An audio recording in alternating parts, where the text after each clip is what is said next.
À quoi ressemblait la Russie du temps de l'URSS et de la guerre froide? C'est ce que Jean Lassalle avait voulu découvrir lorsqu'il avait 22 ans et qu'il s'est rendu à Moscou en autostop. Je ne vous dévoile pas la suite de l'anecdote, je vais le laisser le faire, mais sachez que cet extrait est tiré d'une interview d'1 heure que nous avons pu réaliser avec Jean Lassalle et qui sortira dans quelques jours sur la chaîne YouTube. N'hésitez pas à vous abonner, ça sort très bientôt. L'Europe, un peu plus tard, j'entendais le général qui en parlait parce qu'on suivait le général, on n'avait pas encore la télé, c'était à la radio.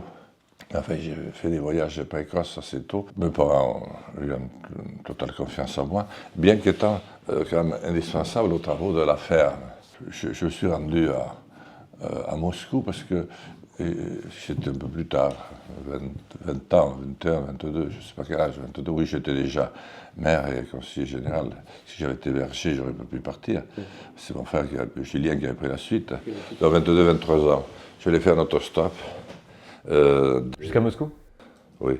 Et des jeunes femmes qui étaient sympas et qui m'ont pris un peu sur leur protection et qui m'ont fourni, bon, pas tout de suite, mais avec à peine un brin de patience, un uniforme soviétique pour être de l'autre côté. Et ensuite, quand je rentrais, un uniforme français ou américain. Mais les idées ne sont pas forcément très précises, mais je me souviens plutôt de l'affaire.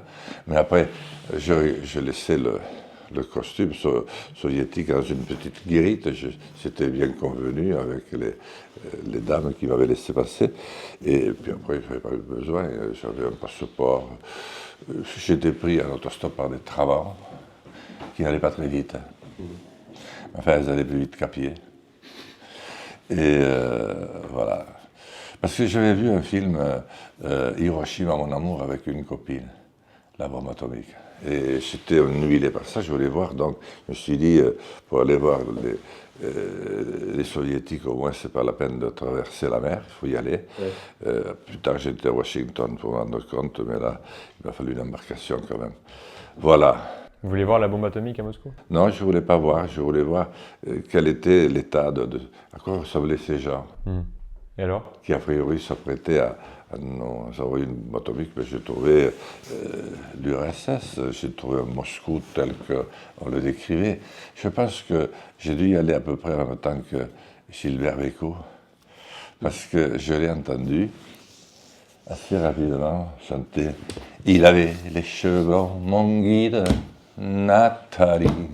Et c'est vrai que moi, j'étais amené à chanter au Bolchoï, devant Brezhnev et Kosygin, dès mon premier voyage, parce que j'avais passé une nuit, la première nuit où j'arrivais, dans une boîte de nuit, où il n'y avait que des hommes, d'ailleurs.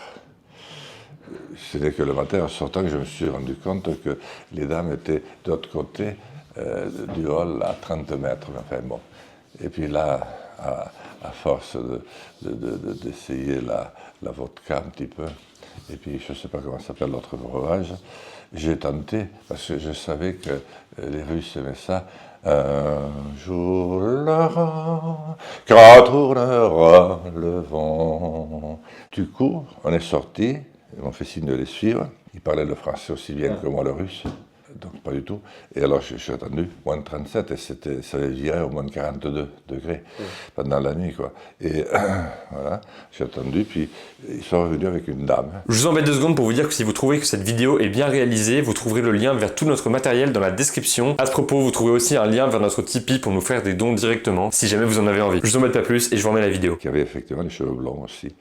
Elle m'a expliqué que c'était, bien sûr, des militaires, mais c'était des chanteurs qui faisaient partie des chœurs de l'Armée rouge et qu'ils allaient donner une représentation officielle le soir et qui m'invitaient à chanter avec eux. Oh. Alors, donc, elle m'a dit d'attendre un peu, et puis je me suis retrouvé avec un uniforme à nouveau soviétique, et puis nous avons cheminé tous les trois vers le Bolchoï.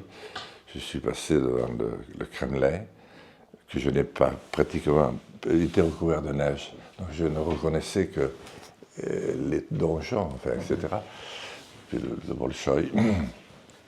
Et là, ils m'ont gardé toute la journée, il y a eu plusieurs répétitions, bon, qui n'étaient pas très répétées non plus, parce qu'ils avaient l'air de connaître le sujet. Et puis ils m'ont remis, vous voyez, une page, pas une traduction, mais l'accentuation. Ah, pour prononcer les mots correctement? Bon, oui, en français, mais accentué. Donc, Vous saviez ce que vous disiez je me suis rendu compte très vite que nous connaissions beaucoup des airs russes. Parce que, bien sûr, les Slaves sont très différents de nous, mais ils sont quand même un peu ressemblants. Ils sont restés un peu plus sauvages, peut-être, à première vue, peut-être même à deuxième, mais nous sommes pas mal non plus. Bon, enfin bref. Et j'ai chanté.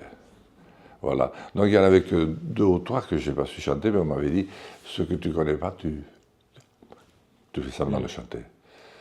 devant les militaires? Ou devant un public Au sein des militaires. Mais devant un public? Ah mais énorme. Ouais. Et Brejnev, à la présidentielle, le président Brejnev. Brejnev qui vous regardait?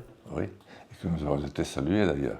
Donc vous avez chanté devant Brejnev en russe parce que vous aviez chanté en boîte de nuit en français? Oui, voilà. C'est un raccourci, mais c'est ça. En résumé, c'est ça. Oui, oui, oui. Et après, vous êtes resté combien de temps à Moscou? Ah ben là, j'avais pas trop le temps, donc je suis resté que 5 ou 6 jours. Mais je suis sorti assez vite aussi pour voir la campagne.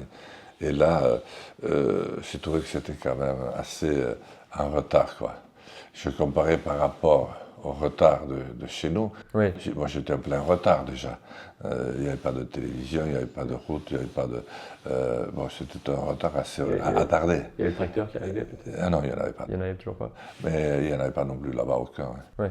Donc j'ai trouvé que c'était pas non plus, voilà, m'ont pas semblé beaucoup plus fort, quoi, a priori.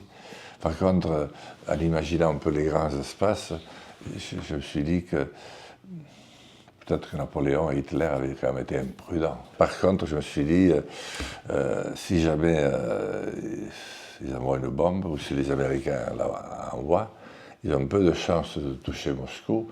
Moscou, peu de chances de toucher Washington. Par contre, nous, on est au milieu. Oui. Donc j'ai pris conscience de ça. Alors maintenant, avec le développement des bombes, de toute façon, on peut atteindre n'importe où.